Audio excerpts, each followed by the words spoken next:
is what happens when I get sick in the car due to stress fatigue, heat, excessive heat being in the car. So hey y'all, Gabriel from Chillout Motorsports here. Just want to do a quick little video. I just recently got my Quantum V3 cooler here. Just got it back from Chillout Systems from maintenance. If you watch any of my social channels, you would know that recently it stopped working while I was at a race at Buttonwillow. Unfortunately, the temp sensor went bad, but luckily I was able to send it out to Chillout and they were to take care of me. So yeah, I'm super excited to get it back. Here, check it out.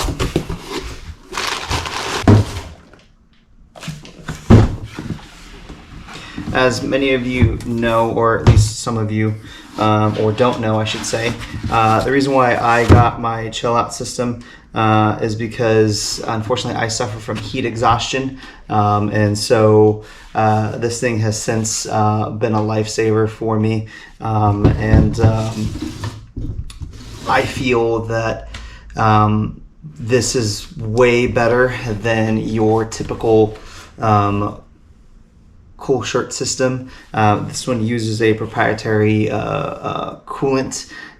Doesn't use any water or ice or anything like that. It chills down that coolant and then sends it through the system into the driver's chill out shirt. It goes all the way down to about 30 degrees, and so for those extremely hot days, this thing does wonders, and it stays at whatever temperature you set it at. So it's been a lifesaver. Obviously, like I said, the temp sensor wasn't working on this machine. Unfortunately, I was dying within the car from heat and just stress and all that stuff that accumulates to driver fatigue. So I'm actually excited to get this back in.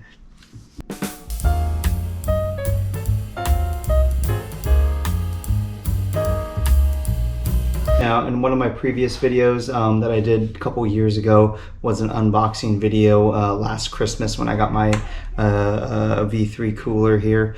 I never got around to doing an install video, unfortunately. Since then, I've obviously installed it. It works fantastic. Come with me. All right, so I think the hardest part for me was installing this into my vehicle. Was getting the NACA duct into the window because it's a 4-inch NACA duct. That's what Chillout recommends. They did have a 3-inch version, but go big or go home, I guess. As you can see here, this is how I installed mine. Looks pretty darn good. This right here is a big old huge hose that runs down into the passenger footwell. And then here I have my mounting plate. This is a big chunk of steel. Otherwise, you'll see when I get the cooler back in here, you'll see how it all connects and whatnot. This right here is the main line that connects to the cooler and runs to the driver's side. So that main line runs up against the roll cage here, runs along the back deck all the way to the other side of the driver. So right here on the driver's side, I have the quick disconnect bracket on that goes right here. It's mounted to my roll cage down there, so when I'm sitting in the driver's seat, I'm able to just plug in and get going. I control everything through my little module that's connected to the Quantum V3. So as I'm driving, I'm able to adjust temperatures as needed. If it's getting it's too warm for whatever reason, I can drop it down. Typically I start at about 55 degrees, and as the race goes on, I drop it further. Just, again, depends on my comforts and what I need to do and how I feel in the car. And then this thing right here is carbon fiber. This is the 4-inch air plenum. This actually goes on the side of the Quantum cooler, and so this is what directs air from the 4-inch NACA duct all the way down to the cooler to help keep it cool.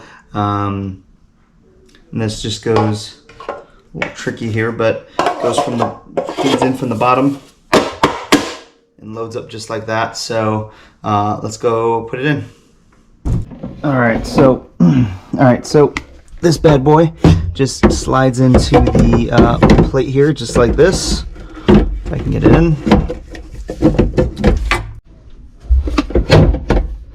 All right, so once that's in, these little locking pins, if you will, go down to there, and those just go right into those, just like that.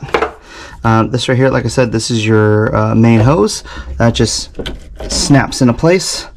This right here is my power cord that I have ran through the initial car.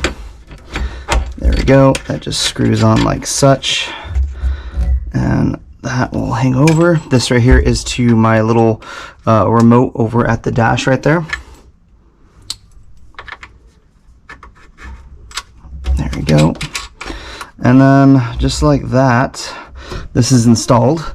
Oh, and then this bad boy just comes over like that and just slides in, and then we'll go ahead and button that up. Now I'm just going to go ahead and prime my my shirt. This right here is one of the older models, sort of. This is a dual layer SFI rated shirt from Chillout. It's actually pretty comfy, very nice wickening as far as heat goes too. I have my quick disconnect line in here, so let's go prime it. Alright, so pretty straightforward back at the car here. First we're just going to turn on the system. She's going to power on, start cycling through. Start adjusting the temperature right here. Right now I'm setting it to about 50 degrees. You can see the fan starts turning on. Right now you can see it's about 74 degrees, so as it turns on and chills, that system is going to cool that coolant down. And then when I'm ready, all I need to do is plug it into the port right there, and it'll start cycling through. So let's just plug that in right now.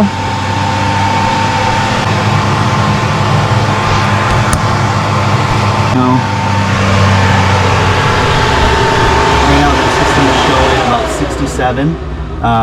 So as it's going through right now, I think it's stopped.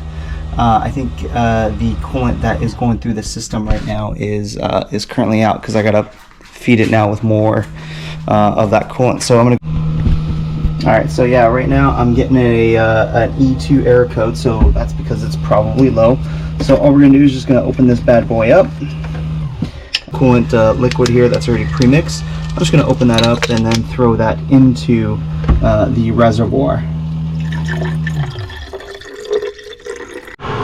So as you can see, it turned on already, and we're just gonna add a smidgens more.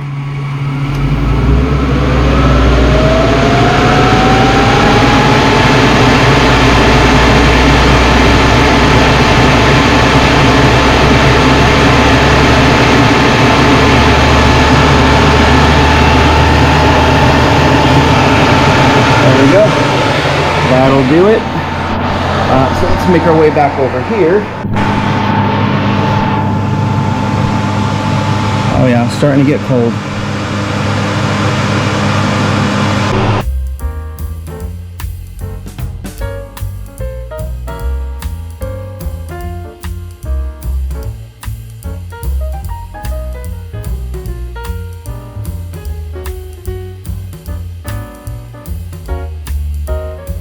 So yeah, super thankful for Chillout Systems getting my V3 Quantum cooler back to me. I got it back in the car. It's running fantastic. Can't wait to get back out there and stay cool out there. Otherwise, if you're interested in checking them out, feel free to go to chilloutsystems.com. Check out all their product lines. They have different coolers, everything that ranges all the way up to the pro level, including F1. They use a smaller system that's built for their F1 cars.